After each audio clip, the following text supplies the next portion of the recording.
హరీష్ గారు మాట్లాడతారు.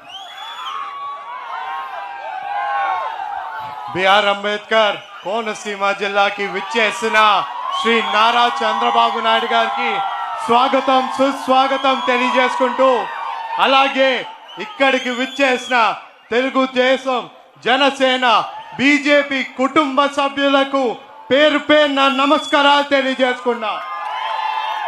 ఈ రోజున మనం ఈ 5 సంవత్సరాలు మనందరం ఓపిక పట్టాం. ఈ రాక్షసుల పాలన తట్టుకున్నాం. ఇంకో 60 రోజులు మీరు తట్టుకోండి. రేపు కాబోయే ముఖ్యమంత్రి ఇక్కడే నిలబడ్డారని ఈ సభాముఖంగా మీ అందరికీ తెలియజేస్తున్నా. రేపన్నాడు మన అభివృద్ధి అయినా, మనం సంక్షేమం అయినా, మనం అనుకున్న ప్రజలకి అండగా నిలబోయే ప్రభుత్వం ఎన్డీఏ ప్రభుత్వం వెండి అధికారంలోకి రాబోతుందని ఈ సభాముఖంగా మీ అందరికీ తెలియజేసుకున్నా. ఇంకా మనం చాలా విషయాలు మాట్లాడుకోవాలి, కానీ ఈరోజు సమయం తక్కువ ఉంది కాబట్టి అది కూడా మనందరి ఇక్కడ హాజరైంది మన అధినాయకుడిని మా సందేశం వినడానికి. అందుకే నేను ఒక్క విషయంతో మీ అందరితో ఈ మాట ముగిస్తా. మీ అందరికీ మా నాన్నగారు జిఎంసి బాలయ్య గారు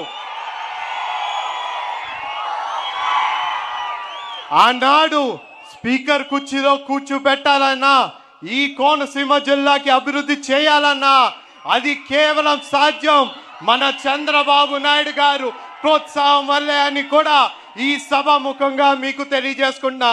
సార్, మీరు నాకు నా పుట్టినరోజు సమయంలోని నన్ను మళ్ళీ ఎంపీ అభ్యర్థిగా నన్ను అనౌన్స్ చేయడం, పోటీ చేయడానికి అభ్యర్థిగా మీరు ప్రకటించారు. సార్, మీరు నాకు ఆ రోజునిచ్చిన గిఫ్ట్కి మీకు ఎల్లప్పుడూ రుణపడి ఉండి మీకు ఈ కోనసీమ జిల్లా 7 నియోజకవర్గాలు గెలిపించి మీ రుణం తీర్చుకుంటానని ఈ సభాముఖంగా మీకు తెలియజేసుకున్నా. అలాగే మీ అందరికీ ఒకే ఒక మాట తెలియజేసుకోవాలి.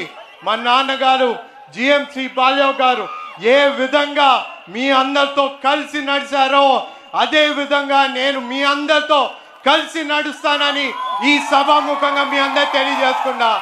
ఆయన అనుకున్న ఆశయాల్ని పూర్తి చేయడానికి ఆయన కొడుకుగా మీ అందరి ముందుకి వచ్చానని మీ అందరికీ మరొక్కసారి తెలియజేసుకుంటూ, ఇప్పుడు సమయం చాలా తక్కువ ఉందని చెప్పి సార్ని మాట్లాడమని కోరుకుంటూ, జై తెలుగుదేశం, జై తెలుగుదేశం, జై జనసేన, జై జనసేన, జై బీజేపీ, జై బీజేపీ.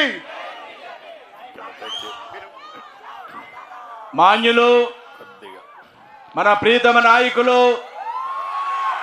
ఈనాడు రాష్ట్రానికి ఆయన అవసరం ఎంతో ఉంది. ఒక చారిత్రాత్మకమైన ఆవశ్యకత ఉంది. చంద్రబాబు నాయుడు గారు మన రాష్ట్రానికి ముఖ్యమంత్రిగా రావాల్సిన వారికి చప్పట్ల ద్వారా ఘనమైన స్వాగతం చప్పట్ల ద్వారా తెలియజేస్తూ వారు అమూల్యమైన సందేశాన్ని వినవలసిగా కోరుతూ ఉన్నాను.